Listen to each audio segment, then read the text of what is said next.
Este hombre iba a morir. Él lo sabía y estaba dispuesto a entregar su vida. El único problema a la vista, como él lo vio, era que los cristianos querían impedirlo. Bienvenidos a este resumen de la vida de Ignacio de Antioquía.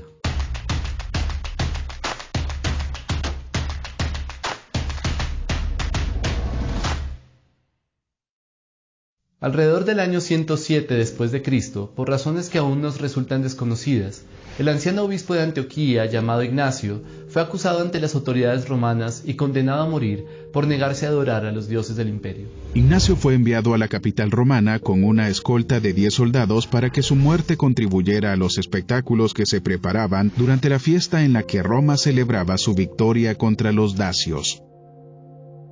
Camino a ser sacrificado, Ignacio escribió 7 cartas que constituyen uno de los más valiosos documentos del cristianismo antiguo. Las cartas hablan acerca del propio Ignacio, de las circunstancias de su juicio y su muerte, y del modo en que él mismo interpretaba lo que estaba sucediendo.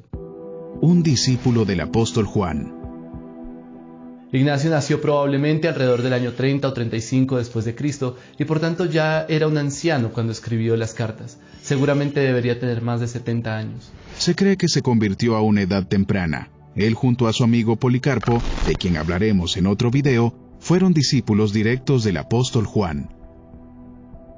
El historiador posterior Eusebio dice que el propio apóstol Pedro dejó instrucciones para que Ignacio dirigiera la iglesia en Antioquía. ¿El niño de Mateo 18? En sus cartas, él mismo mencionó repetidamente que llevaba el sobrenombre del portador de Dios, lo cual es indicio del respeto que gozaba en la comunidad cristiana.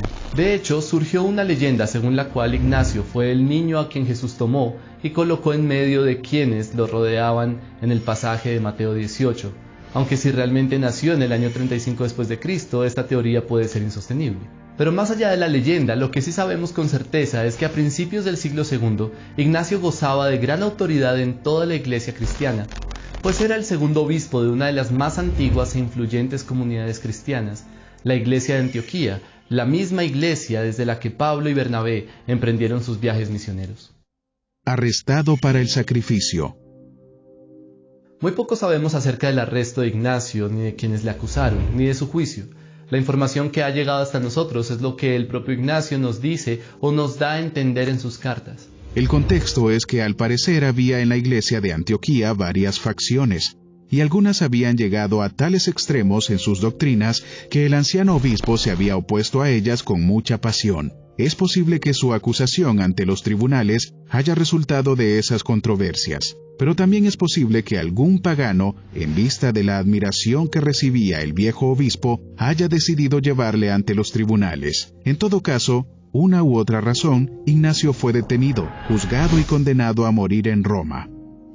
Viajando hacia Roma, Ignacio y los soldados que lo custodiaban pasaron por Asia Menor. A su paso, muchos cristianos de la región vinieron a verle. Ignacio pudo recibirles y conversar con ellos en varias ocasiones. Tenía además un escribano, también cristiano, que redactaba las cartas que Ignacio le dictaba. Tal vez te preguntes cómo un preso que va a ser condenado a muerte podía tener un escribano y reunirse con personas mientras iba a ser asesinado.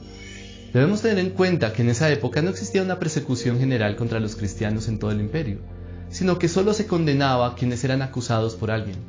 Por tanto, todas estas personas procedentes de diversas iglesias podían visitar casi sin restricciones a quien había sido condenado a morir por el mismo delito que ellos practicaban.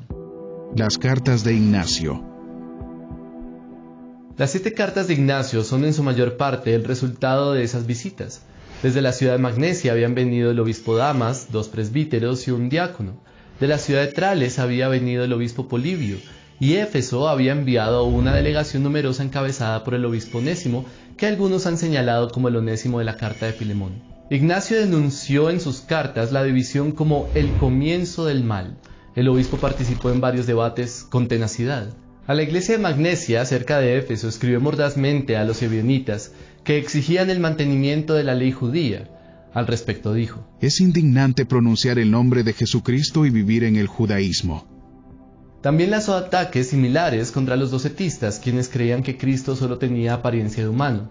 Sobre esto dijo: Cualquiera que creyera semejante tontería de que Cristo solo parecía sufrir, no podía llamarse realmente un mártir. A cada una de estas iglesias Ignacio les escribió una carta desde Esmirna. Más tarde, desde Troas, escribió otras 3 cartas, una a la iglesia de Esmirna, otra a su amigo Policarpo y otra a la iglesia de Filadelfia. Dispuesto a morir por Cristo. Pero la carta que nos puede resultar más reveladora es la que Ignacio escribió desde Esmirna a la iglesia de Roma. De algún modo, Ignacio había recibido noticias de que los cristianos de Roma trabajaban en gestiones para liberarle de la muerte. Pero Ignacio no vio tal proyecto con buenos ojos. Ya él estaba presto para sellar su testimonio con su sangre y cualquier gestión que sus hermanos romanos pudiesen hacer le resultaría un estorbo. Por esa razón, el anciano obispo les escribe a sus hermanos de Roma: Temo vuestra bondad, que puede hacerme daño, pues vosotros podéis hacer con facilidad lo que proyectáis, pero si vosotros no prestáis atención a lo que os pido, me será muy difícil a mí alcanzar a Dios. El propósito de Ignacio era, según él mismo dice, ser imitador de la pasión de su Dios, es decir, de Jesucristo. Ahora que se enfrenta al máximo sacrificio es que empieza a ser discípulo, y por tanto lo único que quiere que los hermanos romanos pidan para él no es la libertad, sino fuerza para enfrentarse a la prueba. Él continúa diciendo: para que no solo me llame cristiano, sino que también me comporte como tal. Mi amor está crucificado. No me gusta ya la comida corruptible, sino que quiero el pan de Dios, que es la carne de Jesucristo, y su sangre quiero beber, que es bebida imperecedera, porque cuando yo sufra, seré libre en Jesucristo, y con Él resucitaré en libertad. Soy trigo de Dios, y los dientes de las fieras han de molerme, para que pueda ser ofrecido como limpio pan de Cristo. La razón por la que Ignacio estuvo dispuesto a enfrentarse a la muerte fue que a través de ella llegaría a ser un testimonio vivo de Jesucristo. Luego dice: si nada decís acerca de mí, yo vendré a ser palabra de Dios, pero si os dejáis convencer por el amor que tenéis hacia mi carne, volveré a ser una simple voz humana. Así veía su muerte aquel hombre, que marchaba gozoso hacia las fauces de los leones en el Coliseo romano. Bandadas de bestias. Poco tiempo después, Policarpo de Esmirna escribió a los filipenses pidiendo noticias acerca de lo que había sucedido con Ignacio. No sabemos a ciencia cierta qué le respondieron sus hermanos de Filipos, aunque todo parece indicar que Ignacio murió como esperaba, poco después de su llegada a Roma. La meta final de Ignacio era imitar en todo a Jesucristo, incluso en su muerte inocente. Los detalles de la muerte de Ignacio se pierden en la historia, pero no su deseo de que su vida cuente para algo. Ahora comienzo a ser discípulo. Dejen que el fuego y la cruz, bandadas de bestias, huesos rotos, desmembramiento, vengan sobre mí, así siempre y cuando llegue a Jesucristo. Ignacio murió probablemente en el año 108 después de Cristo, en el Coliseo romano. ¿Y tú, qué piensas? ¿Crees que la persecución ayuda a purificar la iglesia? ¿De qué forma crees que la vida de Ignacio de Antioquía nos inspira a vivir vidas más apasionadas por Jesucristo? Déjanos tus comentarios y suscríbete a nuestro canal para ver más contenido como este.